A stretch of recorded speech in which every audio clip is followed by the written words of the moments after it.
சென்னை கூடுவாஞ்சேரியில ஒரு வீட்ல பிரியாணிக்கு பதிலா ஒரு பொண்ணையே பிரியாணி பண்ணி வச்சிருந்திருக்காங்க. இப்படி ஒரு சைக்கோ கில்லர் ஸ்டோரி கூடுவாஞ்சேரியில நடக்கும்னு யாருமே எக்ஸ்பெக்ட் பண்ணிருக்க மாட்டீங்க. என்னன்னு சொல்றேன் கேளுங்க. August 5 Chennai Tamil Nadu express train to ஆக்ராக்கு போயிருக்கு. ஆக்ரா ஒரு ட்ராலில ஒரு துர்நாற்றம் வருதுன்ட்டு கண்டறிகிறாங்க.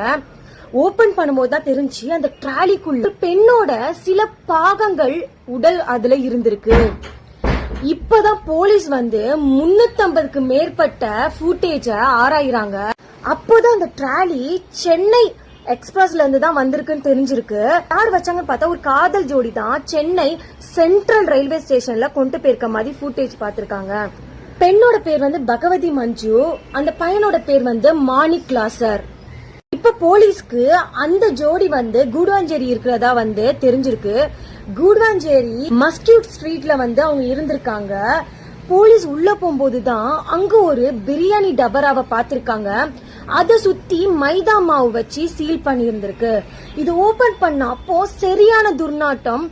ஏன்னா அந்த பிரியாணிக்குள்ள ரைஸ் வெஜிடபிளோட ஒரு பெண்ணோட சில பாகங்களும் இருந்திருக்கு. இப்பதான் புரியுது இதுல இருக்க மீதி பாகங்களை தான் அந்த ஜோடி ட்ராலில அனுப்பியிருக்காங்கன்ட்டு.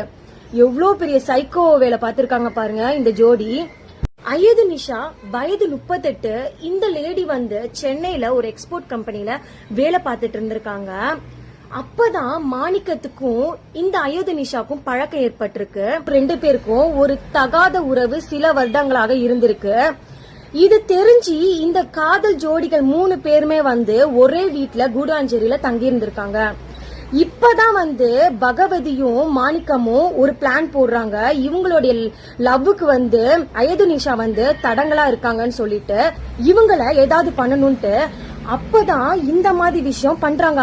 அயது நிஷாவை கொலை பண்ணி பிரியாணியாக செஞ்சு அதை ட்ராலில அனுப்புனது மட்டும் இல்லாம அதை பிரியாணியாக செஞ்சு அதே வீட்டுல வச்சுட்டு இவங்க 2 பேரும் எஸ்கேப் ஆயிருக்காங்க. இப்ப வரைக்கும் இவங்களை அரெஸ்ட் பண்ணலையா, இன்னும் தலைமறைவாக இருக்கதா சொல்லியிருக்காங்க. பாருங்க, சென்னை கூடுவாஞ்சேரியில இப்படி ஒரு சைக்கோ கில்லர் இருந்திருக்காங்க. அது இந்த லவ்வர்ஸ் 2 பேரும் சேர்ந்து இப்படி ஒரு ப்ரீ பிளான் பண்ணி இந்த பெண்ணை கொலை பண்ணிருக்காங்க. அது மட்டும் இல்லாம அயது நிஷாவோட பையன் தாம்பரம்ல ஒர்க் பண்ணிட்டு இருந்திருக்கான். அந்த பையன் ஆல்ரெடி தன்னோட அம்மா நடத்த சரியில்லை அப்படின்னு சொல்லிட்டு அம்மா விட்டு பிரிஞ்சுதான் இருந்திருக்கான். நீங்க பழகுறவங்க எந்த அளவுக்கு உங்களுக்கு சேஃபா இருக்காங்கன்னு யோசிச்சுக்கோங்க. ஏன்னா இப்ப நீங்க யாரை நம்பியுமே பழக முடியாது. இவ்வளவு ஒரு கொடூர செயல் இவங்க 2 பேர் பண்ணிருக்காங்கன்னு நீங்களே பாத்துக்கோங்க மக்களே. ரொம்ப ஷாக்கிங்கா இருக்குது. சோ இந்த கேஸ பத்தி நீங்க என்ன நினைக்கிறீங்கன்றது கமெண்ட்ல சொல்லிட்டு போங்க. For more videos follow my page. By.